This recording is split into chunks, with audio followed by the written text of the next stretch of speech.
오늘은 설교 제목을 이렇게 한번 정해봤습니다. 이걸 정하고 괜히 이렇게 정했다 후회를 얼마나 했는지 나름대로 고민하고 줬는데, 우리 설교 제목 같이 한번 읽어봅시다. 시작. 어떤 위치와 자리에 있는지. 형기야 반가워. 왜 새신랑 같지? 왜 새신랑 같은 느낌이 이렇게 확 들지? 핸섬해져서 왔네 더. 알았어, 더 이상 얘기하면 시험 드니까 얘기 안 할게. 오늘 우리 지민이가 기도한 내용이 제 설교 원고의 내용과 거의 한 70-80% 너무 똑같아서 제가 기도하다가 이렇게 봤어요. 쟤 뭐지? 내 원고, 리더들 혹시 내 원고를 보여줬나? 유출이 됐나? 되게 허접하고 볼품없는 원고이긴 하지만 한편으로 되게 또 감사했어요.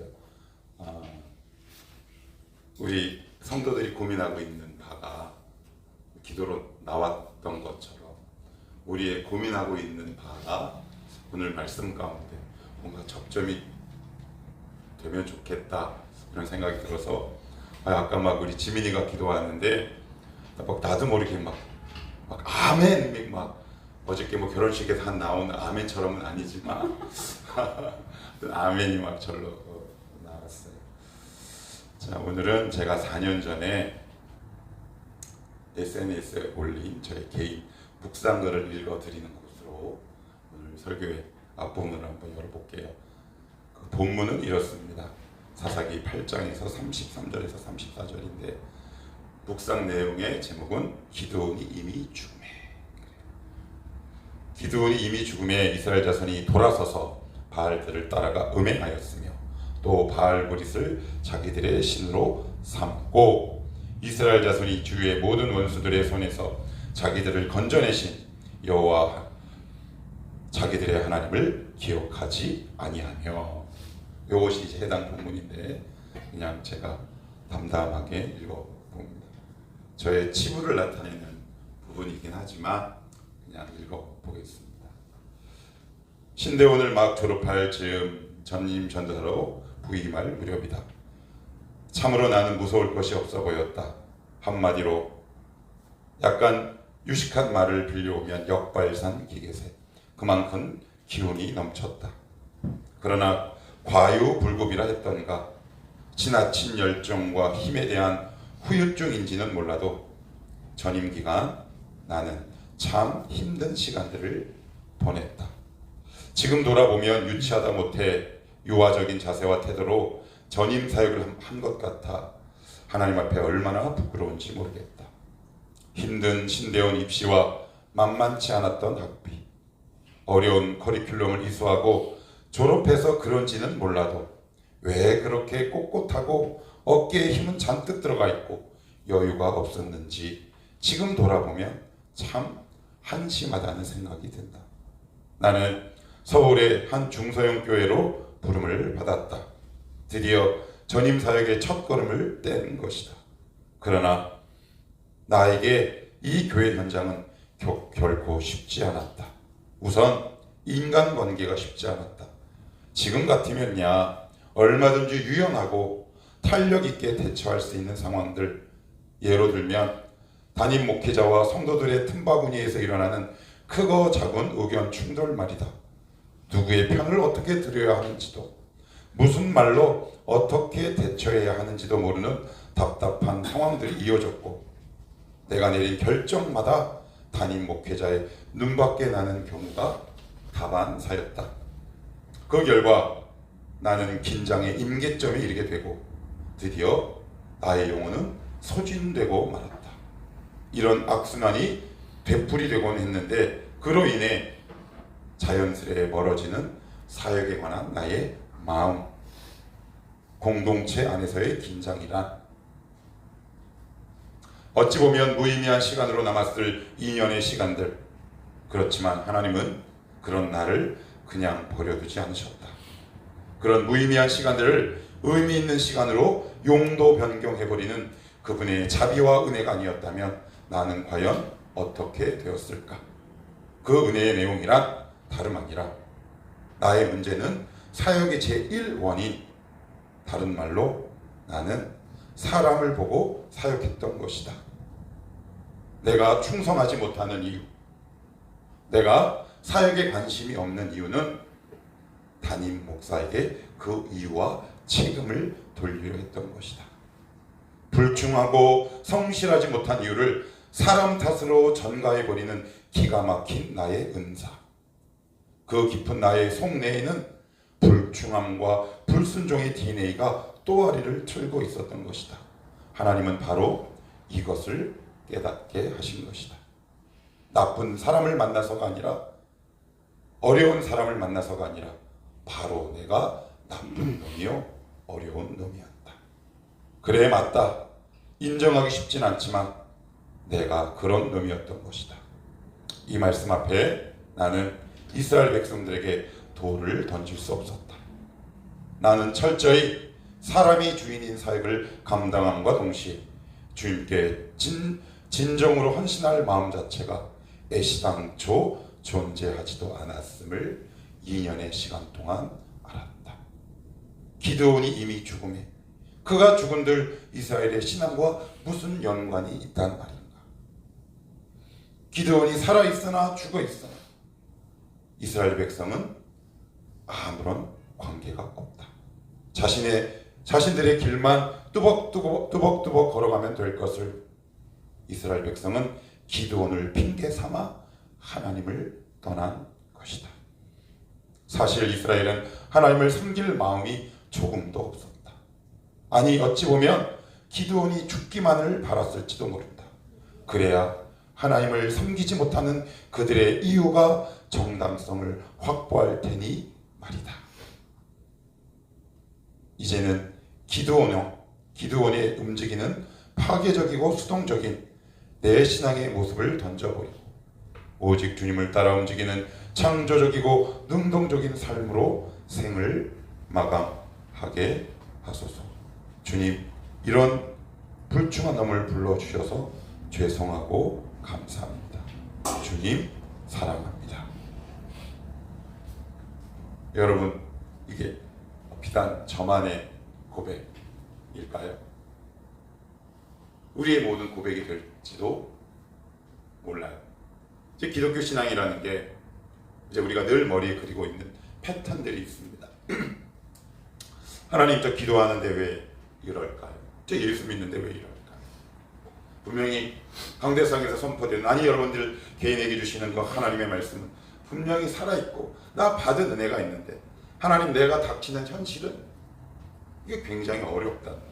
거기서 오는 하나님과 나의 어떤 팽팽한 기싸움과 영적 충돌이 일으키지.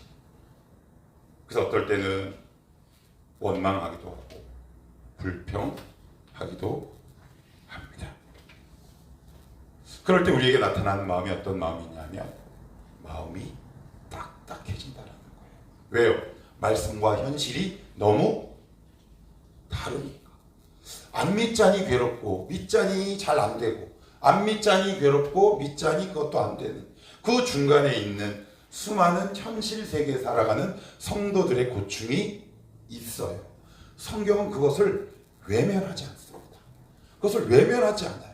그래서 이 생에서 가장 무서운 말이 뭐냐면, 내 실력은 지금 순종할 준비와 실력이 안 됐는데 일방적으로 순종하라 라고 할 때 우리는 갈 데가 없습니다. 갈 데가 없어요. 그래서 이 앞에서 말씀을 전할 때 내 자신도 스스로 어떤 면을 돌아보냐면, 내 메시지가 하나님의 말씀을 이용해 폭력적이진 않을까, 그 고민을 늘 하면서 살아갑니다. 그래서 때로는 설교하고 나서 되게 후회합니다. 아, 내가 오늘 너무 폭력적이진 않았나. 성도들의 아픔과 현실을 내가 이해하지 못하는 것은 아닐까라는 고민을 사실 저는 일주일 내내 하는 것 같아요. 그런데 저만 하는 게 아니라 하나님도 하고 계시고요. 성경도 우리의 고민을 이해하세요. 오늘 이 말씀을 한번 따라가면서, 하나님, 최근에 제가 마음이 너무 완악해졌어요. 완고해졌어요. 하나님 혹은 말씀, 은혜, 예배 이런 종교적인 용어와 단어들이 이렇게 내 마음속이나 머리에 떠오르면 뭔가 모를 저항감이 생깁니다. 반발심이 생깁니다. 왜 그럴까? 그리고 그것을 왜 허락하실까? 그 허락을 통해 하나님이 우리에게 뭘 원하시는 걸까? 한번 단계별로 한번 우리 살펴봤으면 좋겠어요. 그래서 오늘도 이 말씀을 통해 하나님이 여러분들에게 들려주시는 음성을 듣고 새 힘을 공급받기를 축복합니다. 하나님, 오늘도 이 말씀이 나를 살게 하옵소서. 그러면 첫 번째, 나는 왜 이렇게 마음이 딱딱할까? 왜 이렇게 마음이 딱딱할까? 왜 이렇게 기도해야 되는데 잘 안 될까? 오늘 지민이처럼, 지민아 잘 안 되잖아. 그지요? 잘 안 돼. 속상해. 이거 마이크 가리고 한번 해야 돼. 환장할 노릇입니다. 이게 잘 안 됩니다. 이게 내 마음대로 딱 되면 참 좋은데 그게 잘 안 돼요. 그러면 왜 안 되는지 성경은 그냥 침묵하고 있지 않습니다. 한번 처음에는 약간의 거부감이 들 수 있겠지만 말씀을 잘 한번 따라가 보십시다. 자, 먼저 여러분들이 8절 한번 읽어보시겠어요? 3장 8절입니다. 자, 시작. 광야에서 시험하는 날에 거역하던 것 같이 너희 마음을 완고하게 하지 말라. 자, 여기 보시면 이런 표현이 나와요. 광야에서 시험하던 날에 거역하던 것 같이 너희 마음을 어떻게 해요? 완고하게 하지 말라. 그러고 나서는 10절도 읽어봅니다. 시작. 그러므로 내가 이 세대에 예고하여 이르기를 그들이 항상 마음이 미혹되어 내 길을 알지 못하는도다 하였고. 자, 또 어디를 읽어보시냐면 13절도 한번 읽어보시겠어요? 시작. 오직 오늘이라 일컫는 동안에 내일 피차 분명하여 너희 중에 누구든지 제 유혹으로 완고하게 되지 않도록 하라. 여기는 우리 마음이 딱딱하게 되는 이유가 뭐냐면 10절에 보면 이런 표현을 써요. 항상 미혹된다 그래요. 항상 미혹된다라는 말을 쉽게 말씀드리면 이런 거예요. 나는 항상 속는다. 조금 더 적극적으로 얘기할까요? 항상 속을 준비가 되어 있다. 그래서 제가 리더들에게 보내는 교환에도 이렇게 썼지만 우리가 이런 말 많이 들어봤을 겁니다. 한 번, 두 번, 좋아요, 양보할게요. 세 번, 아니요, 더 양보할게요. 네 번, 조금만 더 양보합시다. 5번까지 뭔가를 내가 못하면 우리는 보통 그런 상황이나 그런 사건들을 두고 이렇게 표현합니다. 아, 실수했어. 그래서 실수는 어떤 의미가 포함되어 있냐면 다음부터는 안 해. 그런데 오늘 말씀을 보면 미혹된다라는 단어 앞에 항상이라는 말이 붙어요. 그러니까 이 말은 우리의 죄가 실수가 아니라고 얘기하는 겁니다. 우리가 짓는 죄가 반복적으로 짓는 죄가 실수가 아니래요. 그럼 뭐라는 거예요? 우리의 진짜 실력이래요. 하나님은 이걸 알려주고 싶으신 겁니다. 얘들아, 너희들 그거 알아? 너희들이 왜 이렇게 자꾸 넘어지는 줄 알아? 그게 너희들의 본래 모습이야. 그래서 하나님은 지금 히브리서 기자를 통해 1600년 전에 있었던 이스라엘 백성들을 다시 이 시기로 끌고 오는 겁니다. 아니 1600년 전에 일어났던 사건이 그 과거에 일어났던 사건으로 치부해버리면 그만인데 이 히브리 기자는 1600년 전에 있었던 그 광야의 사건을 지금 시점으로 끌고 오는 겁니다. 그들이 왜 자꾸 넘어졌는 줄 알아? 나를 향해 불평했는 줄 아니? 그들은 원래부터 그 마음에 나를 싫어할 뿐더러 그들은 실수가 아니었어. 그들은 불평이 실력이었고 불만이 실력이었고 음란한 것이 그들의 본 모습이야 라고 오늘 성경은 이야기하고 있는 거예요. 여러분, 이것을 우리가 알게 되면 이제 마음이 조금씩 하나님을 향해 열리기 시작합니다. 그러면 이 완고함이 계속될 때 어떤 일이 발생하는가? 이 완고함을 다른 말로 제가 이렇게 원고에 적었어요. 고집이라고 했습니다. 고집. 죄의 특징 가운데 하나예요. 그러니까 우리는 보통 연약하다라는 말을 하는데 그건 사실 엄밀히 얘기하면 고집입니다. 내가 하기 싫은 겁니다. 그래서 하나님 말씀이 들리거든. 그래서 여러분 오늘 이 말씀에 보면 이런 표현이 나오죠. 자, 여기 한번 들어볼게요. 한번 읽어볼게요. 7절 앞부분만 7절만 시작. 그러므로 성령이 이르신 바와 같이 오늘 너희가 그의 음성을 듣고, 너희는 누구예요? 성도. 그의 음성을 듣거든. 듣거든. 대부분 내가 말씀을 잘 몰라서 그런 것이 아니라 믿음의 수준과 실력 여부에 관계없이 하나님은 주일 설교 때 여러분들 마음 가운데 뭔가 들려주신 게 있다는 거예요. 아까 우리 진리가 얘기한 것처럼 마음에 뭔가 자꾸 찔리는 것들이 있단 말이에요. 그런데 우리가 보통 이렇게 얘기하잖아요. 하나님 말씀이 들리게 하옵소서. 그러니까 다 지금 들리는 게 있어요. 그런데 그 말씀을 딱 듣고 귀를 닫고 마음 문을 딱 닫는 것이 우리의 본 실력이다라고 성경은 되게 예리한 통찰을 우리에게 하고 있는 거예요. 성경은 이어서 뭐라고 말씀하시냐면 이렇게 얘기해요. 10절 말씀 다시 한번 보면 그러므로 내가 이 세대에게 노하여 이르기를 그들이 항상 마음이 미혹되어 내 길을 알지 못하는도다 하였고, 우리 13절 한번 다시 한번 읽어볼게요. 시작. 오직 오늘이라 걷는 동안에 내일 피차 권면하여 너희 중에 누구든지 죄의 유혹으로 완고하게 되지 않도록 하라. 죄가 자꾸 일어나는 것이 뭐래요? 내가 완고하게 되는 이유가 뭐라고 성경은 얘기합니까? 죄의 유혹. 그러니까 쉽게 얘기하면 죄가 들어오면 마음이 딱딱해지는 거예요. 마음이 이렇게 딱딱해져요. 그래서 누가 얘기를 해도 듣지 않습니다. 이게 되게 아픈 거예요. 하나님의 말씀이 자꾸 들리는데 아니야, 끊는 거죠. 아니야. 하나님은 지금도 여러분들 향해 여러분들의 수준과 실력에 맞춰 다양하게 말씀하세요. 이게 참 놀라운 게 이 본문은 하나인데 이따가 제가 이제 리더들 향해 오늘 주님이 뭐라고 말씀하셨냐면 제각각 얘기하는 게 다 다릅니다. 처한 상황과 여건 실력이 다 제각각이기 때문에 그래요. 그러니까 지금 뭔가가 들리는 거란 말이에요.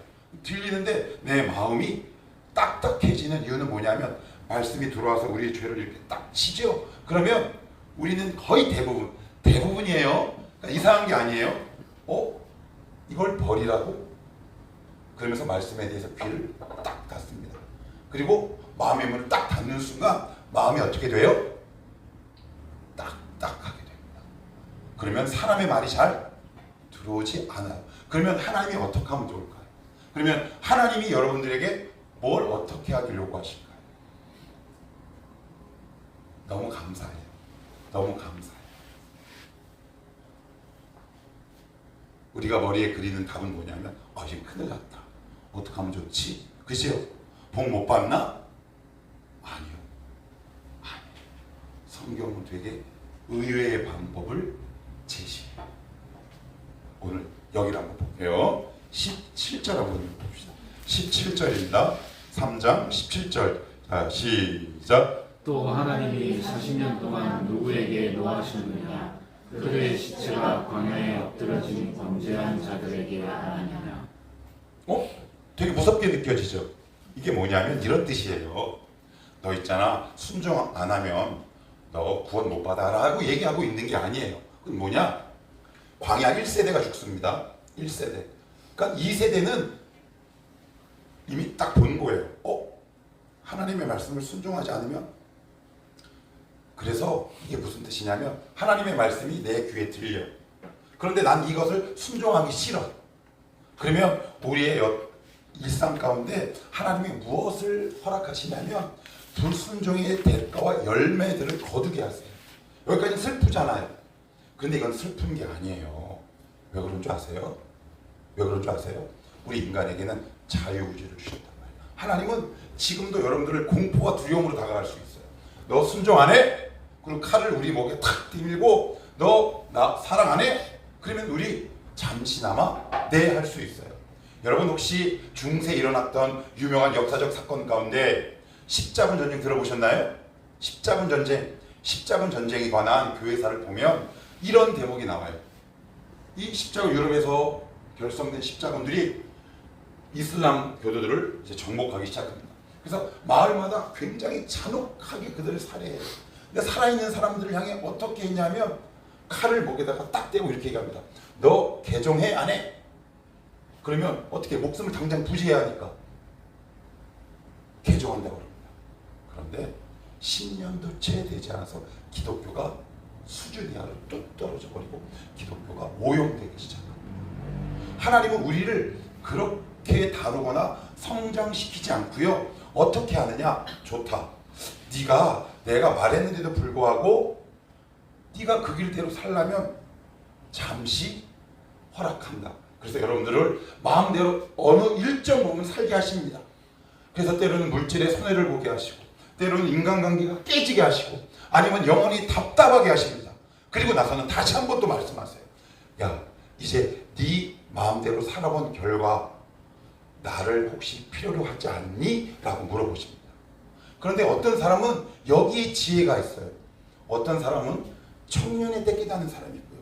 어떤 사람은 죽기 전에 깨닫는 사람이 있고 어떤 사람은 30대 깨닫는 사람이 있고 저는 40대 만에 알았어요. 목사님이요? 예. 40대 만에. 진성아, 네 마음대로 사역해보니까 너 과연 어떤 열매를 거뒀니? 이제 내가 네 인생에 개입해서 혹시 내 말씀대로 살아볼 의지는 있니? 라고 할 때 하나님이 드디어 우리 가운데 찾아오세요. 여러분들, 그래서 저는 이런 말씀 드리고 싶어요. 여러분들 믿음의 실력만큼 사시면 돼요. 그런데 단 하나님 말씀을 들을 때 내가 완악하거나 불순종한 열매와 대가는 반드시 거두시게 하신다. 그 거두게 하는 이유가 뭐다? 알려주고 싶으신 거예요. 그것을 통해 여러분의 신앙을 성숙시키십니다. 여러분이 인생이 뭔지 배우게 하신다고요. 이거 아니구나. 이거 아니네. 그러고 나서 하나님께 이렇게 틀게 하세요. 하나님, 제가 이렇게 살아봤더니요, 이게 잘 안 돼요. 주님 좀 도와주십시오. 그러면 주님이 이렇게 얘기하세요. 내가 정말 도와줘도 되겠니? 여러분, 창세기 1장 1절로부터 쭉 성경 말씀을 보면 하나님께 불순종한 존재는 인간밖에 없어요.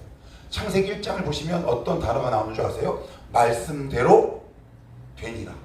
말씀대로 되니라. 말씀대로 되니라. 그런데 누구만큼은? 사람만큼은 하나님의 의지와 계획에 반기를 든단 말이에요. 이게 무슨 얘기인 줄 아세요?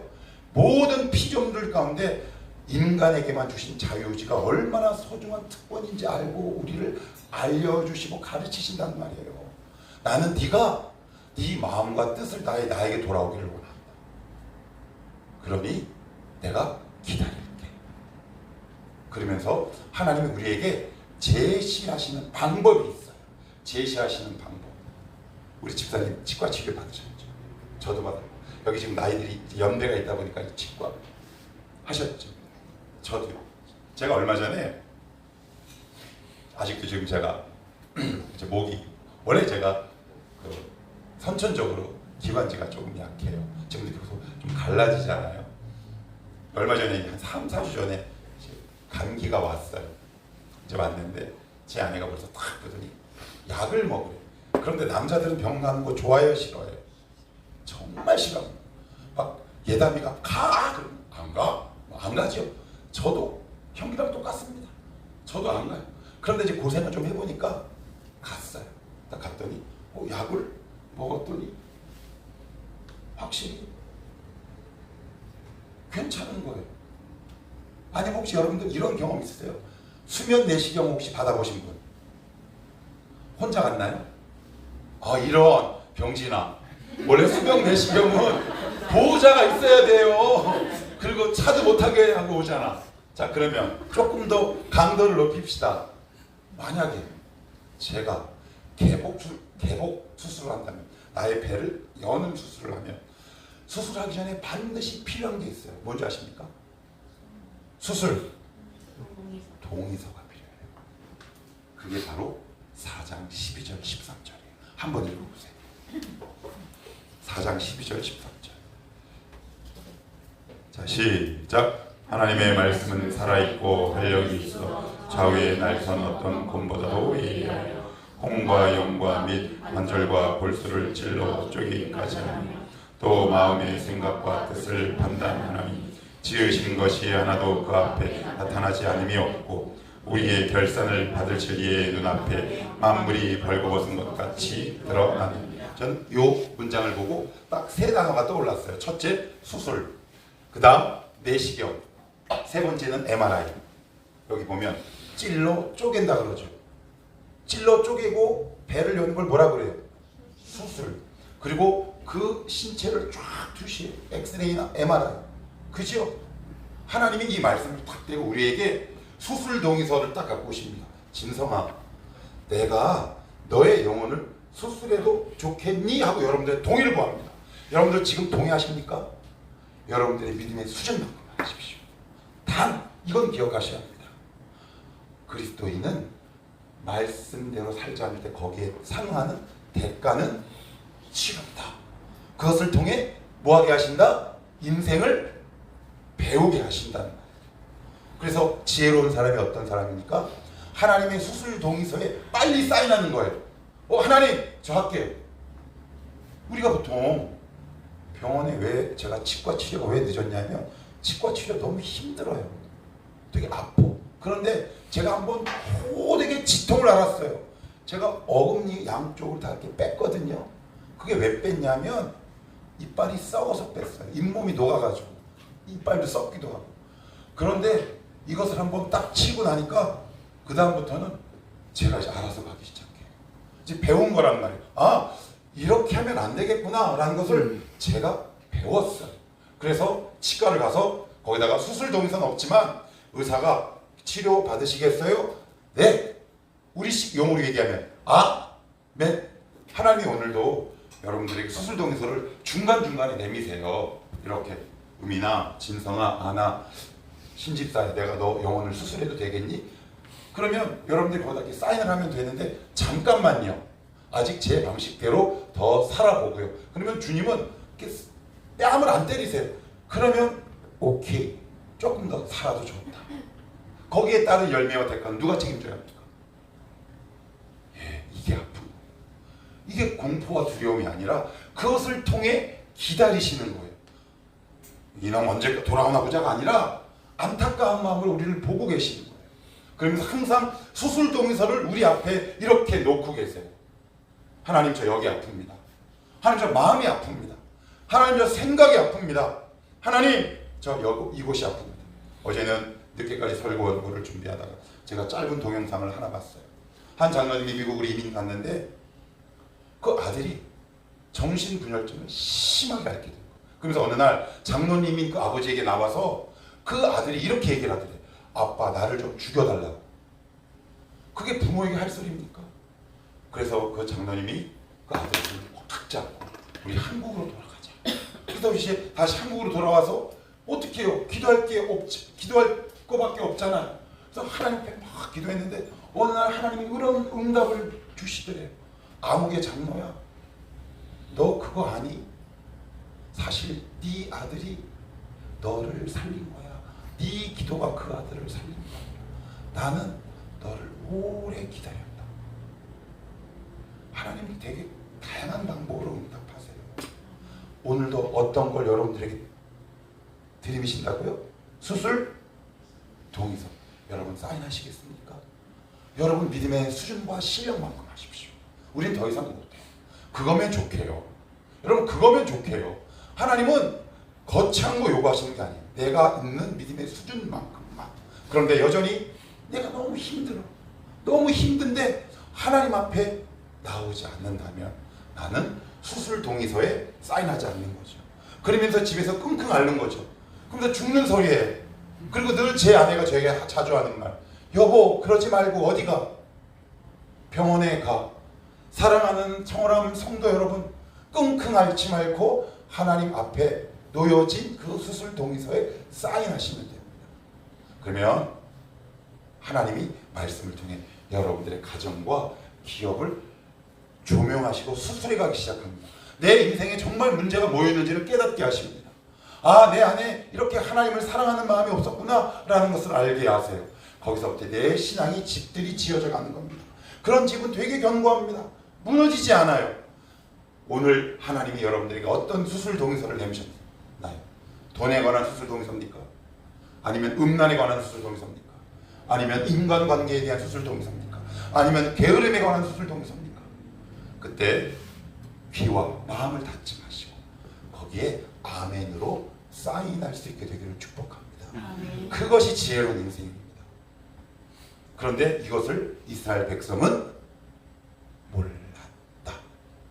그래서 우리에게 반면교사가 되는 겁니다. 오늘 지난주 설교를 한번 잠깐 복습하고 오늘 설교 마칠게요. 히브리서는 히브리인들에게 쓴 편지라고 그랬어요. 그죠?